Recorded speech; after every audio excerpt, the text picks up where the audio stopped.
Televisión, un continente de culturas. Es el año 1989 y en las elecciones generales de esa gestión se produce el siguiente resultado. 25% rescata el MNR de la población con su candidato, esta vez sucesorio, Gonzalo Sánchez de Lozada. 25% también puede recabar ADN, 21% el MIR. Es el denominado triple empate en aquel año. Triple empate que le da la posibilidad de subir a la presidencia a Jaime Paz Zamora. Se hace un balance. Primero, como oferta electoral, se promete relocalizar el Decreto Supremo 21060. Se emiten normas que lo que hacen es profundizar el proceso de privatización. Todos estos detalles, nuestra posición, la posición del medio en Palestra Política. Bienvenidos, buenas noches.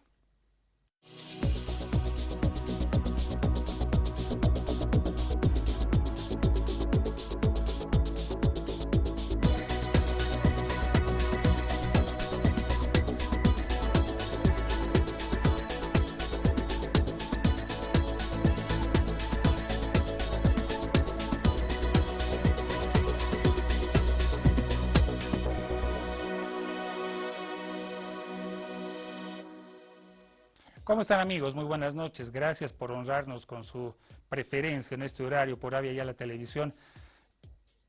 Palestra Política lo que está haciendo es recuperar la memoria histórica. Al menos eso hemos intentado esta semana, analizando gobierno por gobierno. En este momento, en esta noche, nos toca evaluar, interpretar aquel acuerdo denominado Acuerdo Patriótico, valga la redundancia. Para ello, les mostramos y les presentamos a nuestros invitados e invitadas. Jimena Fortún Taborga estudió Comunicación Social en la Universidad Católica de Chile. De 1989 a 1991 fue asesora de la Comisión Política del Senado Nacional.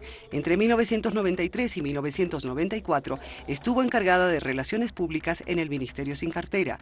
Entre 1997 y el año 2000 fue directora del Centro Educativo Méndez Arcos. Del año 2000 al 2004 fue concejala de Acción Democrática Nacionalista por la Ciudad de La Paz. Ha sido secretaria general de ADN desde el año 2008 hasta el 2013. En la actualidad, Jimena Fortún Suárez realiza la memoria de la vida y obra de su padre, Guillermo Fortún Suárez, con quien ha compartido desde su juventud el transcurrir político de la historia boliviana. Carlos Santalla Vargas es licenciado en Ciencias Políticas y analista político, docente universitario, director y presentador del programa Enlace en la red Avia Yala, ex vicepresidente del Colegio de Politólogos de La Paz, experto en marketing político y comunicacional, ex director académico del Colegio Cumbre, máster en educación superior. Erika Brockman estudió en la Universidad Mayor de San Andrés Psicología y realizó un doctorado en Ciencias Políticas, fundadora del Foro Político de Mujeres de Bolivia, miembro individual de la Coordinadora de la Mujer, columnista regular de los diarios El Deber y Los Tiempos, capacitadora y experta internacional. Forma parte del directorio del Centro de Promoción Gregoria Apaza, como así también del Instituto Prisma, el mismo que es coeditor del quincenario Nueva Crónica de Buen Gobierno y de la generación de espacios de debate político plurales.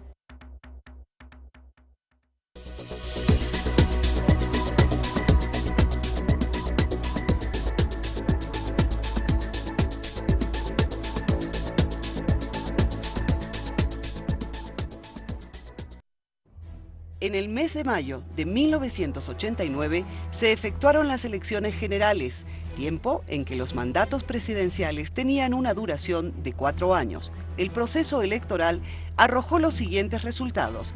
El MNR con su candidato Gonzalo Sánchez de Lozada lograba un 25% de la votación. ADN también consiguió un 25% de la votación y el MIR de Jaime Paz Zamora alcanzaba el 21% de los votos.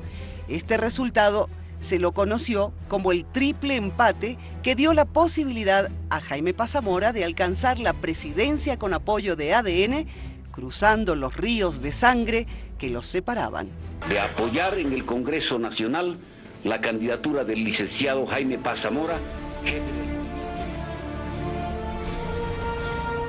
La asunción del ex vicepresidente de Hernán Siles Suazo generó desconfianza por la experiencia de la UDP. El gobierno del Acuerdo Patriótico, que representaba la alianza entre el MIR y ADN, asumió los desafíos de mantener la estabilidad económica del país. Paz Zamora, pese a anunciar la relocalización del Decreto Supremo 21060, promulgó otro decreto, el 22047, que en realidad fue complemento del primero. Estaba claro que seguiría la política monetaria de liberalización de mercados de su antecesor. Uno de los puntos más débiles en esta administración gubernamental fueron los casos de corrupción que se destaparon, en los que estuvieron inmiscuidos funcionarios de gobierno con varios negocios irregulares, problemas en YPFB, en el Fondo de Desarrollo Campesino, en ENFE y los narcovínculos. Escándalo destapado un año después de concluida la gestión. Paz Zamora mantuvo un discurso patriótico en torno a la hoja de coca, con el eslogan "Coca no es cocaína". Una cosa es la coca y otra muy distinta, la cocaína. La coca es buena y originaria. La cocaína es mala, extraña, ajena y nos vino de fuera. Sin embargo, en su gobierno, luego del encuentro con George Bush padre, se tomó la decisión de militarizar la lucha contra el narcotráfico.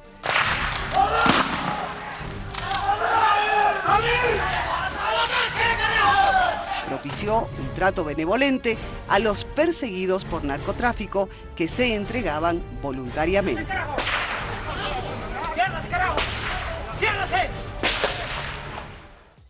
Hemos refrescado la memoria histórica, estamos analizando los gobiernos de la democracia. Buenas noches nuevamente a nuestros panelistas y a nuestras panelistas, doña Erika, Carlos, doña Jimena. La primera pregunta para doña Erika: ¿qué unía en ese momento al MIR con ADN? ¿Por qué se saltaron los ríos de sangre? Mira, es interesante ver los antecedentes que se dieron en ese momento. Me ha estado tocando ver la historia del MIR y creo que lo importante en ese momento unía al MIR dos antecedentes históricos. El 85, Banzer había ganado las elecciones y muchas de las fuerzas conservadoras vinculadas a él quisieron provocar un golpe y él detuvo como líder del ADN aquello. El MIR votó por el MNR. El otro antecedente es que se estaba transitando una transición muy complicada de la crisis del capitalismo de Estado previa hacia ese liberalismo que se estaba imponiendo en el mundo.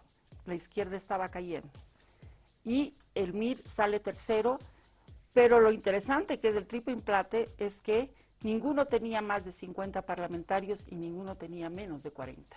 Entonces estaban en unas fuerzas muy equipotentes. O sea, el empate se refiere a la fuerza congresal a la fuerza más que al resultado electoral. Y para muchos, si se trata de ver, siempre se entró por la puerta trasera, no se entró por la puerta grande, pero yo puedo asegurar de que en muchos casos en ese gobierno muchos elementos positivos y los negativos que se están poniendo en la balanza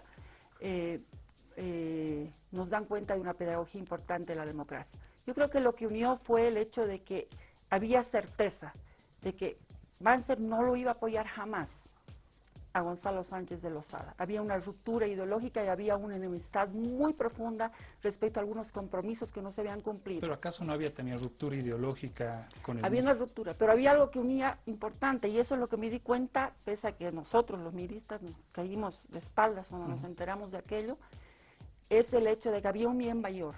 Había todavía miedo a que una vez más que se usurpe se le arranque el poder a ADN, podían haber fuerzas otra vez desestabilizadas. ¿Qué unió? La voluntad de mantener esa frágil democracia que estaba empezando, en términos de el código y la clave parlamentaria, que era lo que unía en ese momento. Eso es lo importante. Después de mucho tiempo me doy cuenta que muchas veces los pactos no se hacen entre amigos, sino entre enemigos. Muchas veces vemos lo que pasa en Francia, Alemania, y obviamente había rupturas ideológicas, habían muchas tensiones ideológicas, pero que se trabajaban en el camino. Es el primer gobierno de la historia del siglo pasado que no tiene al MNR en medio. O sea, el MNR siempre había gobernado de alguna manera, estando o no estando en democracia, con gobiernos de facto. Entonces, la entrada del MIR era un intruso que venía de una tradición izquierdista, generó la desconfianza que se ha planteado ahí. Y evidentemente las fuerzas más conservadoras, el MIR estuvo, es la generación sándwich, porque de alguna manera ni la izquierda ya le aceptaba aquello, ni la derecha lo terminaba de digerir. Entonces tenía que salir adelante en una economía que estaba todavía sobre pinzas. Bien, doña Erika. Carlos, la misma pregunta para ti, pero tomo las palabras de doña Erika. Ella dice generación sándwich. Yo planteo otra pregunta de repente. Sin identidad de repente, ni muy ni muy a la izquierda, no voy a trabarme la lengua, ni muy a la derecha tampoco. Sí, una miscelánea, Gabriel, de lo que se estaba configurando en ese momento. Estamos hablando de una década de los 80, sobre todo, terminando de un proceso que estaba comenzando con el llamado retorno a la democracia, pero que de alguna manera faltaba la configuración de un proceso de identidad política, sobre todo. Y esta identidad, evidentemente, nació ¿En el MIR, de una entonces? manera complicada. En el MIR, en el ADN, que aunque ya tenían todo un proceso histórico a nivel de partidos políticos como tal, pero que faltaba la configuración de un escenario a nivel de identidad que se fue creando. Y eso fue lo lamentable, porque este proceso comenzó justamente con elementos totalmente negativos. ¿Qué es lo que se planteó en ese momento? Primero, era la ampliación del aparato productivo. Dos, el tema de la gestión social, el proceso de la gestión social y evidentemente el fortalecer un comienzo de una democracia que evidentemente estaba en un retorno bastante débil. Pero acá fue lo lamentable porque estamos viendo de una década de los 80 finales, aproximadamente comienzo de los 90, que configuraba un escenario realmente bastante débil. ¿En qué? En función obviamente de las alianzas y de los acuerdos políticos que se generó en ese momento. ¿Acuerdos y alianzas para qué? Y creo que justamente ese es el elemento que nos une el día de hoy. Para intereses políticos, para intereses de poder político y para evidentemente relaciones de estratos a nivel de élites que querían configurar un escenario para intereses propios y no evidentemente intereses de una sociedad. Estábamos saliendo de un proceso del 21060 que era bastante complicado poderlo configurar.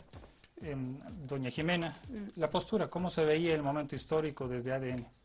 Bueno, yo creo que en ese contexto y en aquel momento, y luego de que efectivamente, como Erika lo ha dicho, el MIR el año 85 vota por Paz Estenssoro y nosotros apoyamos en el Pacto por la Democracia al gobierno de Paz Estenssoro recién en octubre de aquel año para darle gobernabilidad y viabilidad en el Congreso.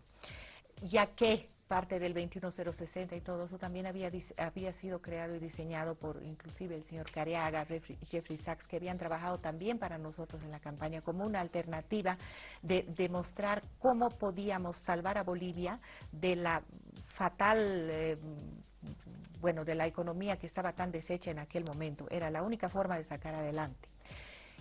En ese sentido es que el general Banzer no era la primera vez que estaba relegando y demostrando su condición democrática en aquel momento, a fin de preservar la democracia y teniendo en cuenta que los miristas jamás iban a votar de él como presidente en aquel momento, a pesar de que nosotros íbamos ya con la democracia cristiana, Luis Ocio Sanginés, que nos había dado ya una amplitud y un ingreso hacia la socialdemocracia europea y toda una apertura a ese Banzer que quería mostrarse democrático, dejando ya en el pasado la época dictatorial. Ahora, lo que Erika dice, había un fantasma de desestabilización, hablamos dictatorial o no.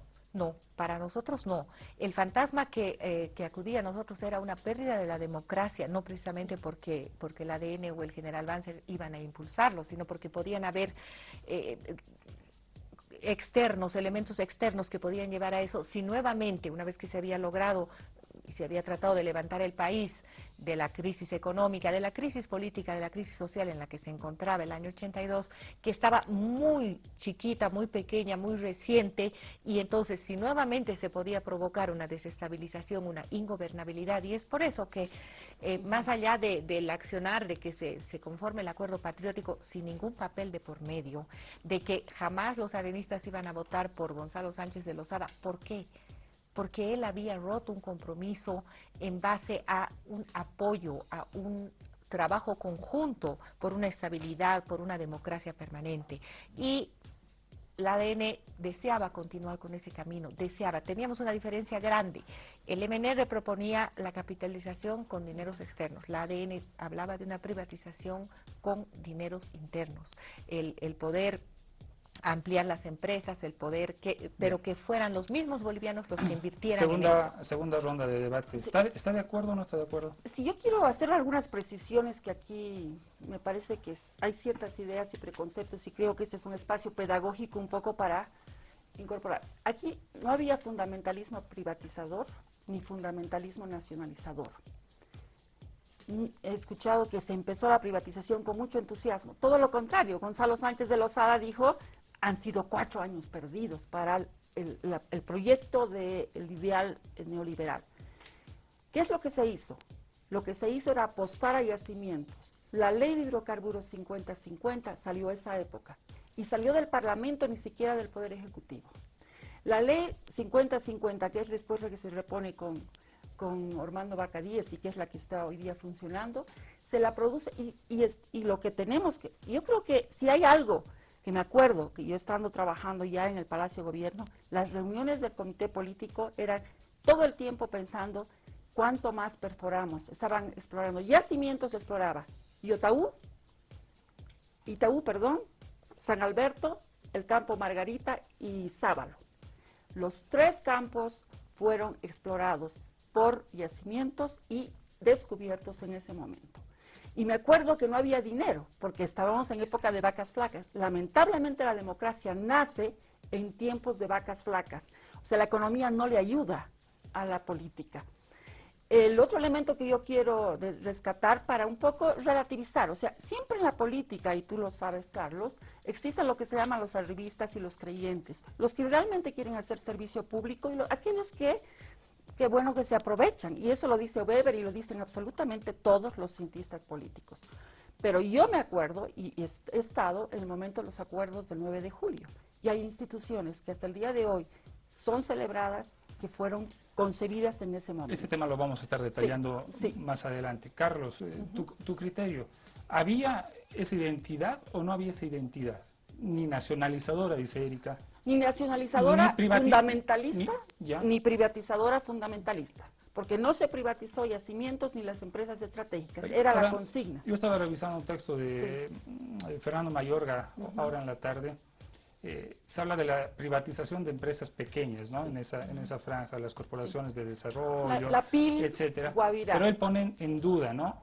¿O es que fracasó el tema de las empresas grandes? Hablamos de Entel, YPFB. Carlos, por favor. No. Se generó obviamente un proceso de inestabilidad política en aquel entonces, y ese proceso también estaba muy ligado a una base de ¿Cuál una era ese identidad política, un proceso en busca de lo que era la privatización, de lo que era un ya retorno a la democracia y consolidación de un proceso democrático, pero que evidentemente faltaba una identidad como tal. Pero esa identidad, justamente Gabriel, era la base política en la que se estaba buscando, una identidad que nacía bajo un modelo neoliberal, que se consolidó obviamente después con Gonzalo Sánchez de Lozada, pero que evidentemente ya tenía las bases. Entonces sí podemos hablar obviamente de alguna manera la base que se consolidó y se generó en aquel entonces. ¿Qué se generaba sobre todo? La idea del crecimiento. Esa era la base que el 89 y el 93 se trató de buscar, un crecimiento económico, un crecimiento social, etcétera, etcétera, pero que no se llegó a eso, porque llegamos a parámetros de una estabilidad como tal. No se bajó ni se subió parámetros macroeconómicos ni microeconómicos en ningún sentido. Y ahí evidentemente podemos encontrar un quiebre realmente lamentable en aquel entonces, porque se dejó a un lado un momento histórico también que estábamos viviendo los bolivianos y que podíamos haber recuperado ya de años anteriores, de un 85. Doña Jimena, a mí me llama la atención la propuesta electoral de Jaime Pazamora, ¿no? O un eslogan. Relocalizar el 21060. En lo posterior, ¿qué pasó? ¿Qué pasó con esa consigna? ¿Por qué le digo esto? Porque estamos en tiempo electoral, vienen las promesas y la acción, no sé, en el legislativo y en el ejecutivo a veces complican, ¿no? Los planteamientos que hacen los políticos, no solamente en este gobierno, sino a nivel general. ¿Qué pasó?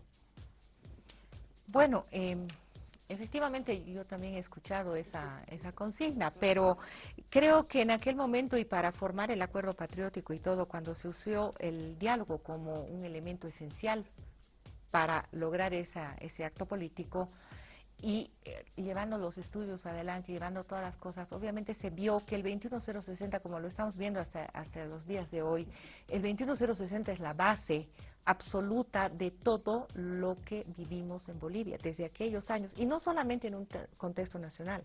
Esto ya venía de la política de Reagan, las izquierdas habían fracasado en toda Europa, Rusia ya no estaba, ¿y qué era lo que se estaba imponiendo en el mundo? La política del 21060. Entonces, una cosa es con guitarra, como se dice una vez, que se hacen cargo tanto los miristas como los arenistas del gobierno, con hombres muy importantes. Yo le digo, el propio y actual presidente de la CAF era uno de los ministros del gobierno del licenciado Paz Zamora. Eran gente de ese nivel económico, que sabían manejar la economía y la administración, que bueno, se dan cuenta lógicamente que no se podía subir para desterrar y destrozar todo, sino que debía continuar y mejorarse ese modelo. No en vano se alcanzó un incremento del PIB no visto y que ha durado, pero absolutamente hasta el 2005 ha sido el más alto que ha habido en ese momento, ese incremento del PIB. Si bien algunas empresas no se llegaron a capitalizar como yacimientos, pero sí existieron otras en las que realmente se lograron grandes cosas. El Lloyd Aéreo se transformó, hemos sido uno de los primeros países en que ya Bolivia se conecta al satélite, al DOMSAT, las telecomunicaciones, pero dando un salto increíble. Entel se vuelve absolutamente tecnológico, la digitalización de Entel, llega el celular, pero las comunicaciones, Estado, en fin, siendo del Estado, pero se logra un crecimiento muy grande, el tema caminero, la infraestructura caminera, en fin, creo que en aquel momento, más allá de una estabilidad o más allá de que nos hubiéramos mantenido en algo, sí, el gobierno del Acuerdo Patriótico logra sentar las bases políticas, económicas y sociales para mejorar en la perspectiva de aquel momento lo que era el Bien, en términos de yo les pido un minuto, hagamos un corte, hagamos una valoración. Estamos explicando precisamente aquellos elementos en común que han posibilitado la alianza entre Hugo Banzer y Jaime Paz Zamora. Estamos viendo si la tendencia política, el proyecto de país en ese momento era o nacionalizador o privatizador, más inclinado hacia la voluntad. Los detalles, la continuación de este debate después de la pausa. Continúe con nosotros.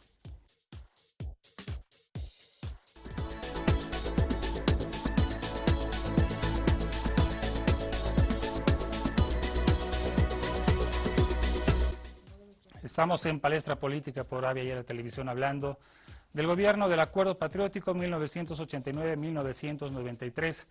Pero queremos darle más insumos para que usted también nos acompañe en este análisis que estamos haciendo. Veamos los siguientes cuadros acerca de los hechos más importantes en este periodo de gobierno. Revisamos el gobierno del Acuerdo Patriótico 1989-1993, emisión del Decreto Supremo 2247 que buscó sustituir al 21060, pero que en realidad lo complementó.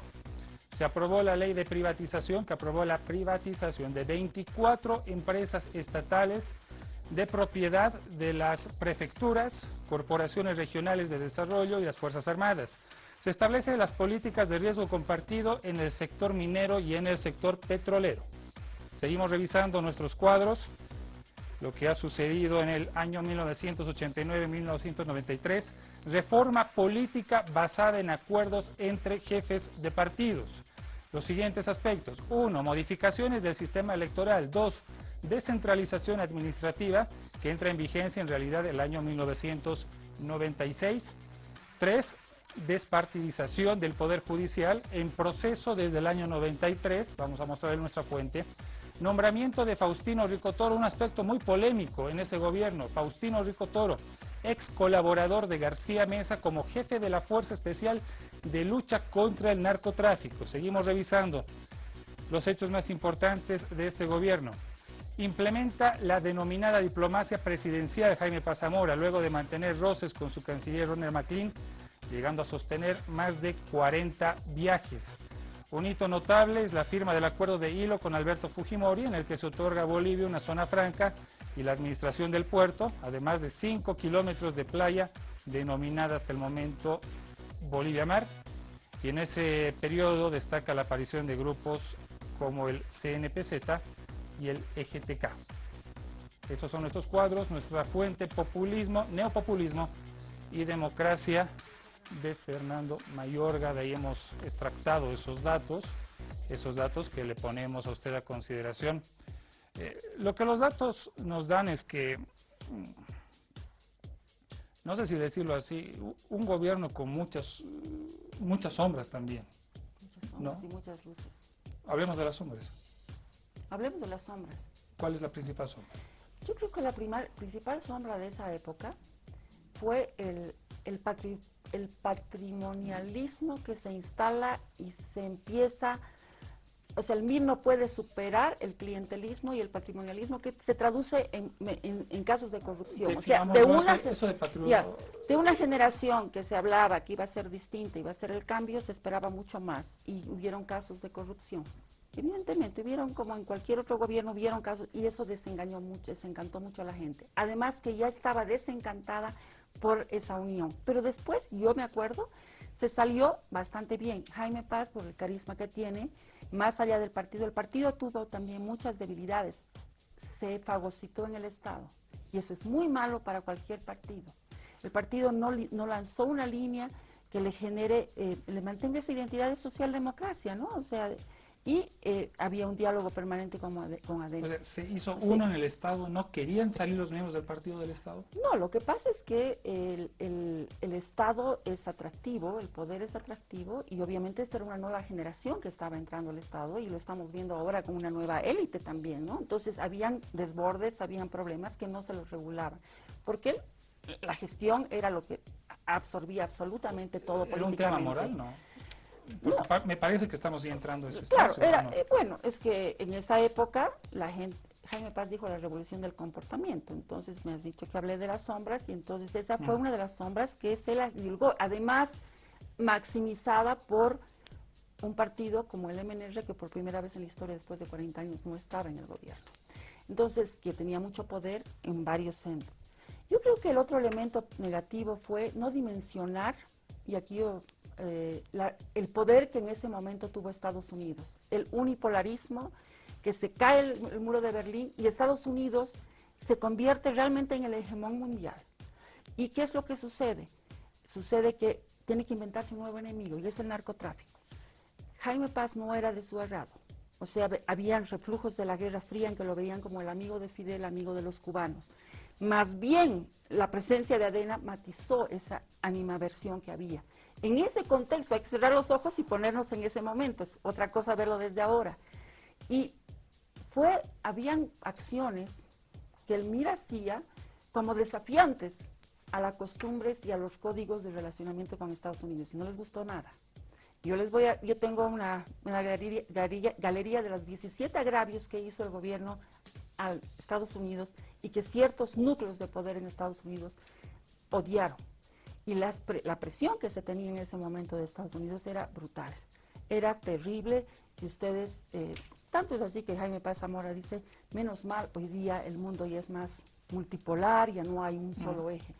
Entonces, y yo me acuerdo, ¿no? Por ejemplo, yo estuve el día en que se decidió coca no es cocaína, y se decidió mandar a Sevilla, a la cumbre de Sevilla, ¿ya?, la famosa hojita de coca y las fotos de coca y el impreso de la coca y los atributos de la coca. Y el costo político que tuvo eso en ese momento con un estado de hegemón fue muy duro, muy duro. Carlos. Creo, Gabriel, que es fundamental, y yo creo que ya de alguna manera Erika lo ha descrito. ¿No? Exactamente. Esto de repente podría haber sido una virtud, ¿no?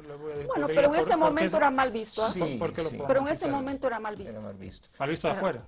Y aquí también, por favor. Pero mira, creo que es fundamental lo que ya ha mencionado Erika, y creo que lo ha descrito muy bien, el sentido de la corrupción. Creo que si la sombra más fuerte que podemos detectar en esa época son los altos niveles de corrupción que se ha planteado, ¿no? Y la corrupción tiene varios disfraces, tiene varios elementos que de alguna manera contraponen el sentido de lo supuestamente positivo o luces, digamos, que lo podemos describir en ese sentido. Porque evidentemente ha decaído todo el empuje, toda la fuerza política que en aquel entonces se estaba manejando y que determinó justamente en esos altos niveles de corrupción.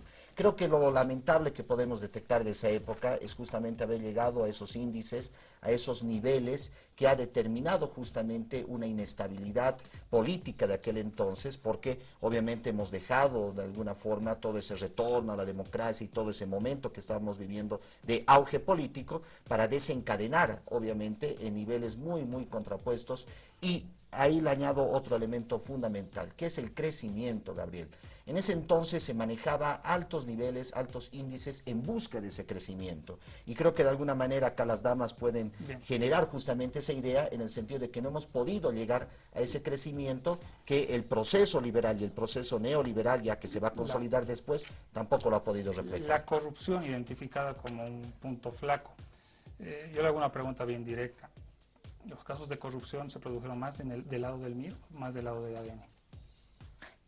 Bueno, esa es una pregunta un tanto complicada. Yo no podría especificar del lado de quién. Lo que sí puedo decir es que curiosamente se habla de corrupción, de una sombra que sí fue manchando el gobierno del Acuerdo Patriótico. O sea, también complicado porque había distribución de poder también en el Estado, ¿no es cierto? Exactamente, teníamos un 50-50%, pero curiosamente, mira, durante el gobierno del Acuerdo Patriótico se crea la ley SAFCO. Curiosamente, tal vez esta creación a fin de transparentar, de poner la responsabilidad funcionaria, que es la ley SAFCO, por el resultado de que el gobierno puede intervenir en el aparato administrativo, puedan ver las 3 cotizaciones, lo que más será efecto, se la crea y se la implementa en ese momento. ¿Cómo lo está planteándose? ¿Como una contradicción? Como una paradoja que de repente fue el filtro que nos hizo ver que en ese momento había más corrupción que antes, cuando no existía la ley SAFCO. Pero más allá de esa sombra, que es lo que yo puedo ver, creo que si bien el tema de la corrupción, que no es bueno ni es edificante, creo decir, ellos hicieron más, nosotros hicimos menos o nosotros éramos más, creo que también es algo importante rescatar los mandos medios, allá donde tampoco uno puede estar en absolutamente, el aparato estatal es tan grande, existen personas de bien que entran a trabajar, personas de mal que de repente entran a aprovechar o entran a ver sus apetitos personales, pero con eso no se puede generalizar a todo un gobierno o a todo un partido político. Ya le digo, curiosamente en aquel momento se crea la ley SAFCO que transparenta y da una responsabilidad directa al funcionario. Ahora, si estamos hablando de una sombra, que es la que yo creo que surgió en el Acuerdo Patriótico y en esos gobiernos, es la falta de políticas sociales. Sí, ha habido falta de política social. Ha habido, creo, eso hacia el pueblo boliviano, ¿no? Sí, Jimena. Erika quiere hacer algún Sí, aporte. bueno, Yo quería hablar también de la coca, pero vamos a volver sobre eso. Sí. Adelante. No, lo que yo quería decir que es la paradoja, ¿no? Se hace la ley SAFCO y no nos damos cuenta que obviamente los primeros que van a caer a la olla van a ser nosotros mismos, ¿verdad?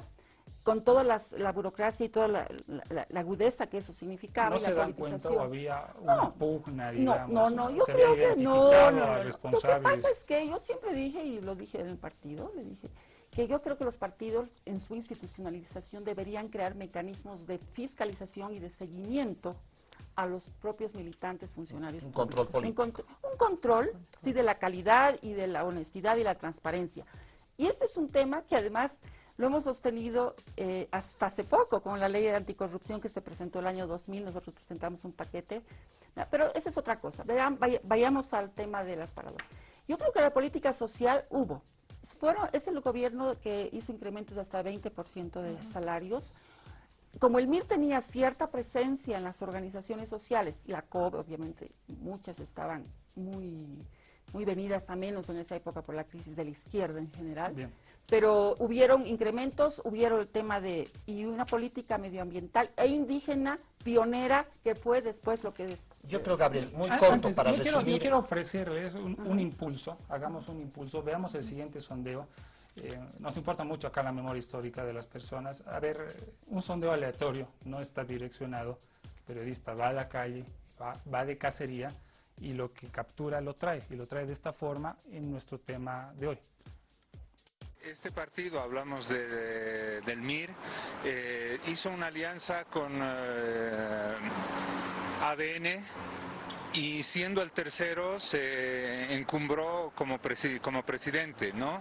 Habiendo traicionado muchos valores o ciertos principios que en su época eran fundamentales, habiendo traicionado, creo, a mucha gente al unirse con este gobierno que en su momento fue dictatorial. Bueno, antes de subir eran izquierdistas, pero después ya se volvieron todo lo contrario, ¿no? Capitalistas. Bueno, ha sido un gobierno de conveniencia, ¿no es verdad? Donde el tercero ha salido primero y pues se han repartido pegas, se han repartido espacios de poder y el país no ha avanzado absolutamente nada. Es más, se ha endeudado más, se ha ahondado la crisis, el país se ha ido hacia abajo. Bueno, primero que fue una vergüenza porque se establecieron alianzas entre gente que se decía de izquierda con el dictador, que por 7 años mantuvo al país bajo un régimen de terror, porque eso fue el gobierno de Banzer en sus 7 años de gobierno, y un partido que se decía de izquierda, de origen socialdemócrata como fue el MIR, fue parte de ese acuerdo que después le permitió a Jaime Paz Zamora también subir al poder y en sus propias palabras, dejando a un lado los ríos de sangre. El manejo del país en el acuerdo patriótico ha sido el causante para el advenimiento del MAS, por el mal manejo. Los que han tomado mayor parte de esta situación ha sido Jaime Paz Zamora con el partido del MIR, que prácticamente ha dejado muy pobre al país. Jaime Paz Zamora, que solamente ha sido un hombre que no ha gobernado, pero sí ha hecho introducir la anarquía. Y después del gobierno del acuerdo patriótico fue un acuerdo de conveniencia entre Jaime Paz y el general Banzer para llevar adelante una gestión que ha sido intrascendente. No he visto mayores logros. Bueno, el famoso abrazo que se dieron pues Jaime Paz Zamora con su anterior enemigo Banzer. Entonces fue algo que demostró que en la política todo se vale, no importa, lo único que les interesa es pues el momento, no les interesa todo lo que pasó, todo lo que estuvo Jaime Paz Zamora recluido. Bueno, ahí está el sondeo en la zona sur de La Paz, lo que quiero preguntarle, Jimena, es, bueno, paralelamente, políticamente hablando, había un germen que ya se había disparado, ¿no?, en la sociedad boliviana. Se llamaba CONDEPA y UCS. ¿Cómo analizamos ese momento y la emergencia de esta alternativa? ¿No era una interpelación de alguna forma a todo lo que la población todavía recuerda? Bien, yo no sé si, como metodología del programa, si antes de contestarte la pregunta podemos hablar... Sí. Tenemos 2 minutos. Con la entrevista que he visto en este momento, ese sondeo de opinión. Bueno, realmente ahora estoy más convencida que nunca que es muy importante el programa que ustedes están haciendo con la intención de realmente refrescar la memoria histórica, porque, bueno, por los comentarios de las personas, veo que no tienen un conocimiento profundo de aquello que es lo que ha sucedido con el acuerdo patriótico, ¿no? No podemos dejar de lado, ni podemos decir que el gobierno del acuerdo patriótico ha llevado al país a más endeudamiento. Precisamente el presidente Paz Zamora, en esa diplomacia directa que hace y va viajando por muchos lugares, logra una disminución de la deuda con privados, logra renegociar, logra que se condone, logra la exportación de los productos no tradicionales, pero absolutamente abre mercados, se abre el mercado inclusive de desarrollo alternativo por la coca. En fin, creo que Bolivia al mundo sale con otra cara, con otra perspectiva, y lejos de endeudarnos más, creo que vamos disminuyendo nuestra deuda externa.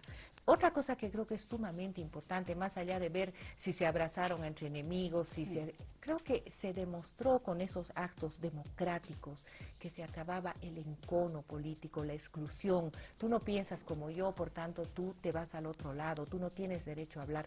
No, era un campo democrático donde se incluye entonces una nueva forma de hacer política, una nueva forma de mostrarle al país, podemos trabajar juntos por un bien común. Eso es lo que creo que es importante. Curiosamente, en aquella época, ahora se hace tanta bulla y tanta propaganda con el tema del litio. En aquella época también había una empresa interesadísima en poder ya explotar en el Salar de Uyuni. Lamentablemente, por la oposición del Comité Cívico Potosino, en aquel momento la empresa se retractó. Pero todos esos avances y todo eso, se hizo un censo que no se pudo cumplir en el gobierno anterior, se hizo el primer censo. O sea, creo que son puntos importantes que van a la modernización. A la modernización de la República de Bolivia. 6.420.000 personas. Carlos Santalla. Sí, bueno, me quedé un poco corto en el anterior corte que hubo, en un sentido. Primero, que existe una corresponsabilidad en todo acuerdo político. Justamente a la pregunta que tú lanzaste anteriormente de cuál tenía mayor responsabilidad. Mira, ADN es una corresponsabilidad porque es un acuerdo político. O sea, sí se puede definir. Se puede definir. Nicolás Serra entiende, él como politólogo mexicano, que un acuerdo político es ese fin para conseguir un logro político en función de una estrategia, etcétera, etcétera, con una corresponsabilidad. Entonces, cuando entramos en el anterior bloque del tema, por ejemplo, ya de corrupción, es que justamente estamos viendo acá la corresponsabilidad que existe entre el ADN y el MIR. Segundo, que la memoria histórica, justamente el tema que nos trae el día de hoy, es fundamental, porque el pueblo de Bolivia en su momento, entre el 89 y el 93, se olvidó de eso, se olvidó de la memoria que tenía de años anteriores de un proceso dictatorial que hemos vivido y que evidentemente después se traslujo en un proceso democrático y que no le podemos dar matices. Creo que ahí Erika y Jimena van a concordar en el sentido de que no lo podemos tapar en una nube perfecta que no hubo.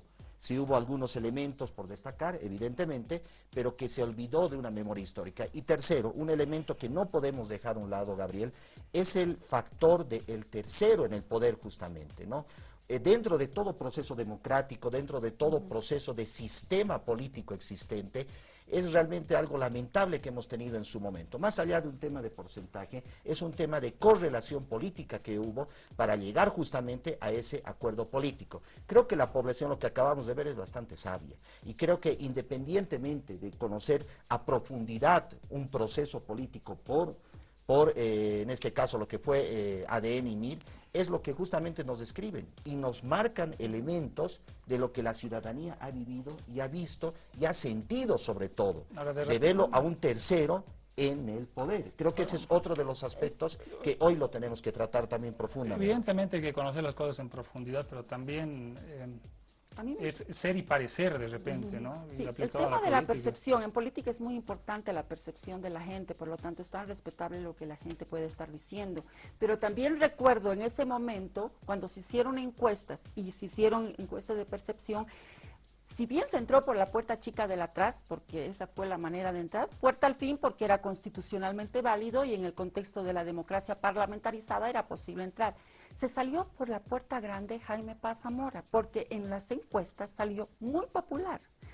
¿Se acuerda el número? Estaba sobre ¿Qué encuesta era? Eran varias encuestas, pero estaba muy bien posicionado. ¿Qué es muy bien posicionado? 60% popular, apoyo, porque hubo tranquilidad y hubo estabilidad. Pero ¿a dónde voy con esto? Además, introdujo 2 o 3 temas vitales para la ciudadanía. El tema indígena, y ya se introduce el tema medioambiental. 2 pivotes que van a proyectar a Bolivia a resolver asuntos pendientes históricos. El tema de la descentralización, el tema indígena y el tema del medio ambiente, que están todavía hoy día en la agenda política. Ahora, ¿a dónde voy? Voy a que si algo, después de hacer el balance en la política, todas las luces, las sombras, las amarguras, los sinsabores, finalmente cuando se perfora San Alberto y se perforan, estratégicamente estamos ahí frente a la marraqueta que tiene Bolivia bajo el brazo. Les propongo una pausa, hagamos una pausa.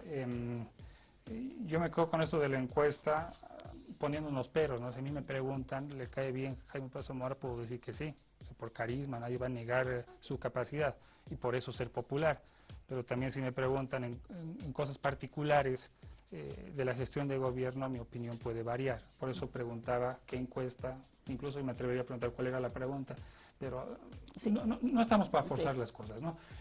Hagamos una pausa, volvemos con temas que quedan sueltos en este análisis del Acuerdo Patriótico en 1989-1993.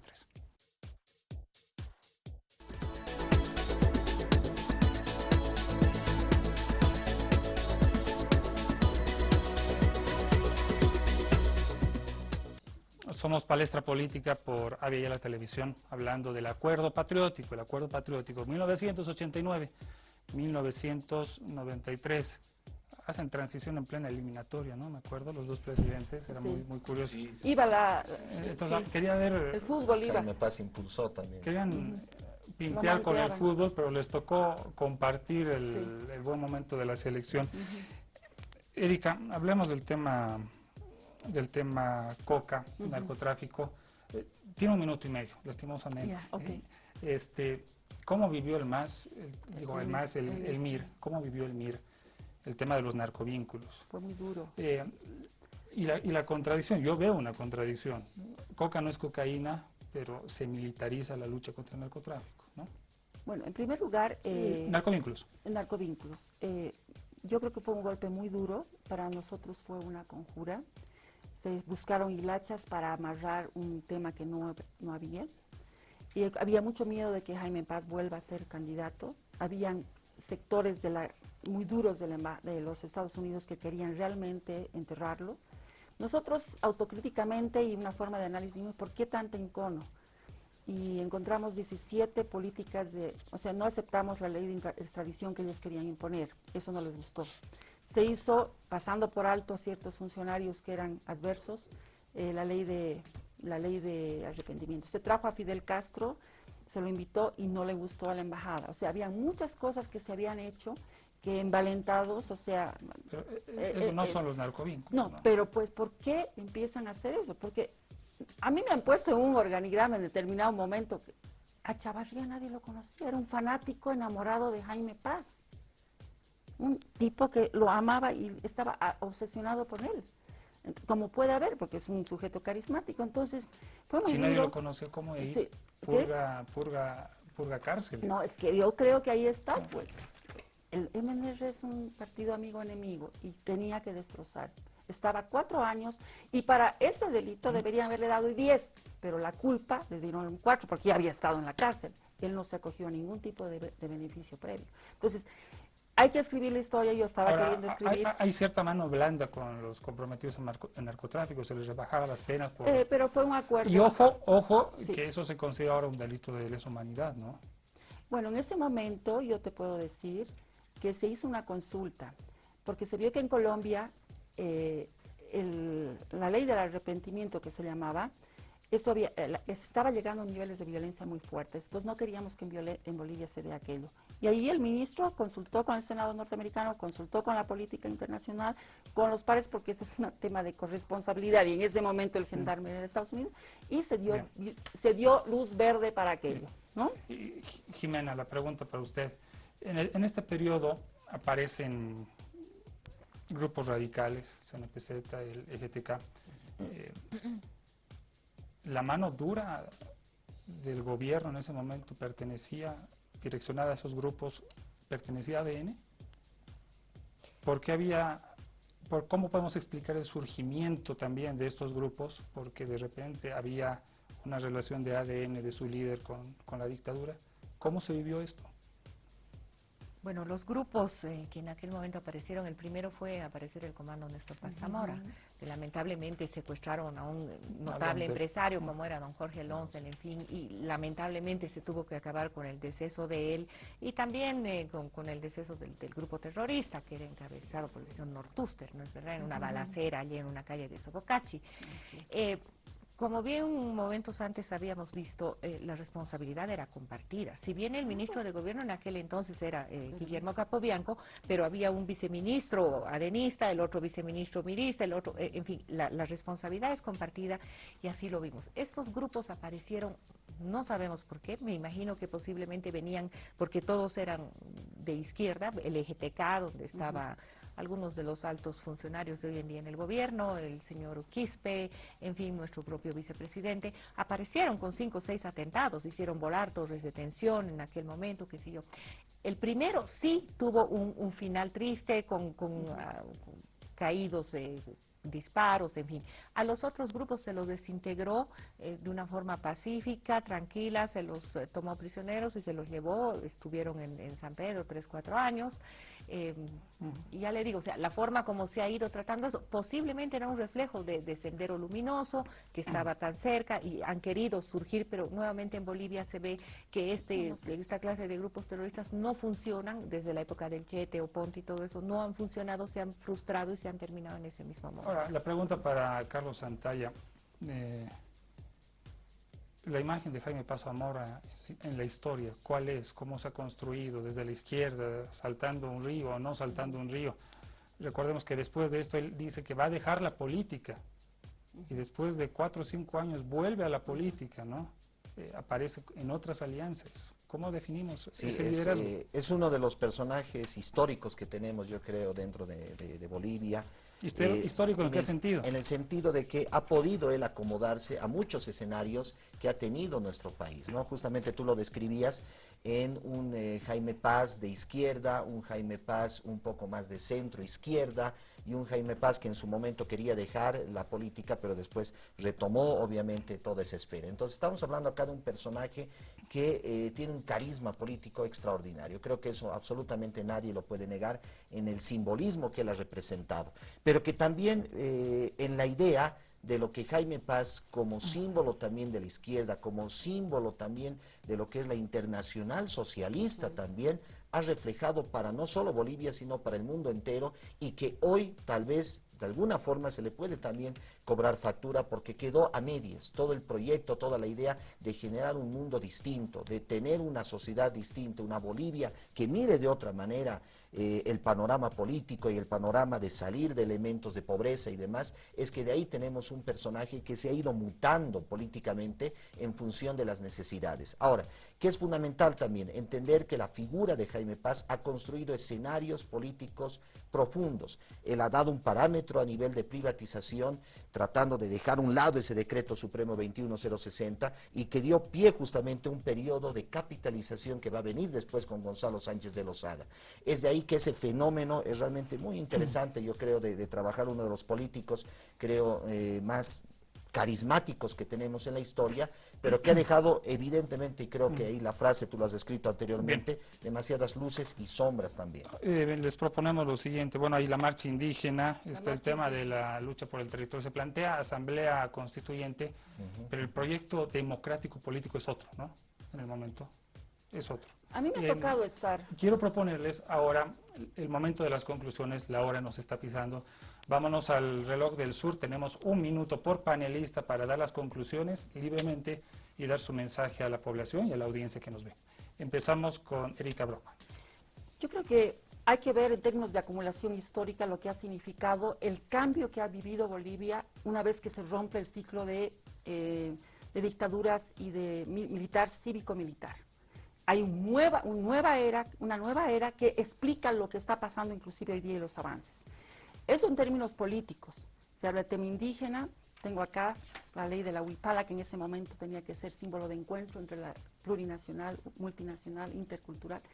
Y eso es en la dimensión política. En la dimensión económica, es posible decir que ahí se planta un yacimiento fuerte, la viabilidad de yacimientos y la marraqueta debajo del brazo que va a tener después la democracia y la época de vacas gordas. Es decir, cuando ya Bolivia invierte estratégicamente en lo que hoy día significa su mayor ingreso y su posibilidad para todo. Carlos Santalla, 1 minuto, reloj del sur. Voy a tratar de hacer con ideas concretas, Gabriel, para ganar tiempo.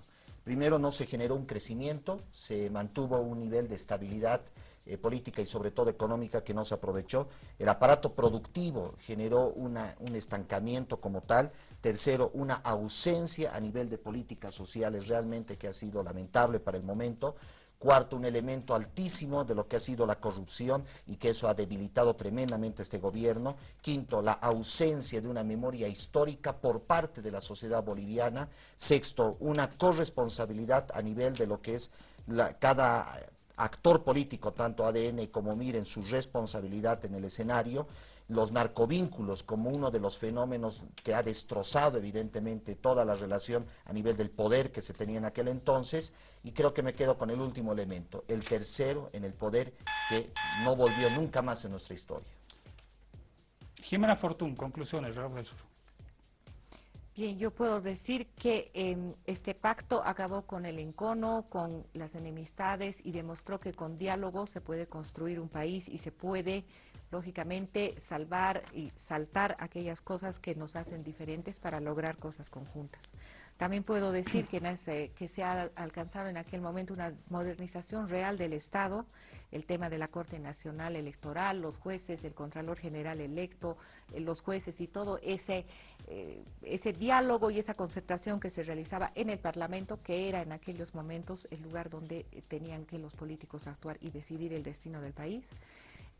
Una salida al mar, un nuevo orden para poder negociar con Chile. Se puso nervioso Chile de ver que ya Bolivia. Yo creo que fueron adelantos y los pasos y los cimientos que se sembraron, de los que estamos en este momento también los bolivianos viviendo. Muchas gracias a nuestros panelistas. Amigos, mañana a las 22 horas tenemos un nuevo encuentro con Palestra Política. Esto es lo que estaremos revisando en el refrescamiento, la rememoranza histórica en nuestro programa. Podríamos invitar capitales privados extranjeros para que tomen una situación accionaria minoritaria de nunca más de 49%. Esto es capitalización y democratización. Ese es nuestro adelanto para mañana. Mañana viernes va a estar imperdible y, como ustedes ya saben, con panelistas de primer nivel. Gracias por su atención, gracias a nuestros panelistas por acompañarnos y por ayudarnos a crecer en esta tarea de formación política. Buenas noches, permiso.